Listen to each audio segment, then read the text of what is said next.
ابحث عن اي فيروس جديد هتعرف هو خارج منين. خارج من الصين. الصين بتحذر ان فيروس جديد برضه وطوارئ وحاله طوارئ وحاجه كبيره جدا. اتمنى بقى من مصر لو فعلا الكلام ده صح وحقيقي والصين بلغت بالكلام ده فعليا، ما حدش يجي من الصين. مش عايزين اي حاجه حاليا. ما هو دي ده تفشي فيروس جديد. تعالوا نقرا الخبر ونشوف ايه الفيروس ده. فيروس اسمه HMBV. كل ده اسم يعني مش فاهم. كورونا حلو على طول لو شغال. الصين تعلن حالة الطوارئ بعد تفشيه ومخاوف من تحوله لوباء. يعني طالما هم قالوا الكلمة دي يبقى ممكن بنسبة كبيرة يتحول أساسا لوباء. وبعدين هي لازم أي حاجة تخرج من عندكم؟ يعني مش فاهم. الأولى خرجت من معامل وأعتقد بنسبة كبيرة إنها ما كانتش غلط.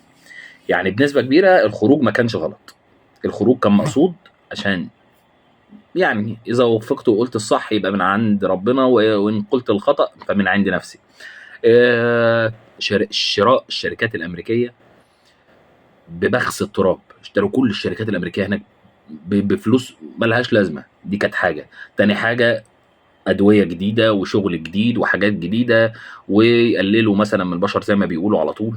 الله أعلم. دي كلها حاجات في النظريات. تعالوا بقى نكمل بقية الكلام عن الفيروس ده. اولا كده الفيروس اسمه نورو. هي HMBV اوكي، ولكن اسمه نورو يعني اختراع اسم جديد. هو فيروس شديد العدوى بيسبب الاسهال والقيء، ويسبب ايضا الغثيان والدوار والام المعده والصداع. يعني كانك عندك برد. ما هو الواحد لو عنده برد ممكن يحس بالاعراض دي عادي. وكمان يعد من فيروس من اشد الانواع الفيروسات انتشارا، وكمان في التوسع. يعني ممكن على طول ينتشر على طول. الجديد بقى في الانتقال بتاعه ده بينتقل عن طريق الملابس. طب نعمل ايه تاني؟ يعني مش عريانين بعد كده؟ بينتقل عن طريق الملابس الجديده. جديده نوفي. يعني في المسلسل بتاع يوسف الشريف كان بينتقل بالعين، لا ده بينتقل عن طريق الملابس. نعمل ايه طيب؟ والاطعمه والمشروبات.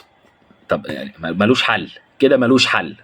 والمشكله بقى هنا ان اكثر الفئات اللي بيصيبها الفيروس دوت هي الاطفال. يعني طبعا هيسيب ناس كبيره وهيجي الناس كبيره، ولكن اكتر ناس بيروح لها الفيروس دوت هي الاطفال. اتمنى بقى يتعمل حاجه عالميه كده نعرف ليه سبب خروج الفيروسات من الصين. ليه دايما لازم يجي من الصين؟ ما احنا عايزين نفهم ليه او اشمعنى.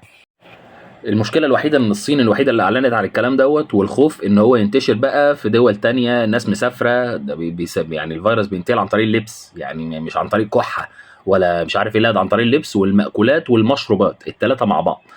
فاتمنى من الناس تخلي بالها، ومش عارف هتخلي بالها ازاي. يعني المفروض هم بقى يطلعوا يوعونا ان هنرش حاجه على اللبس ولا هنعمل ايه. طب هنرش كلور هنبوظ اللبس، هنرش ايه؟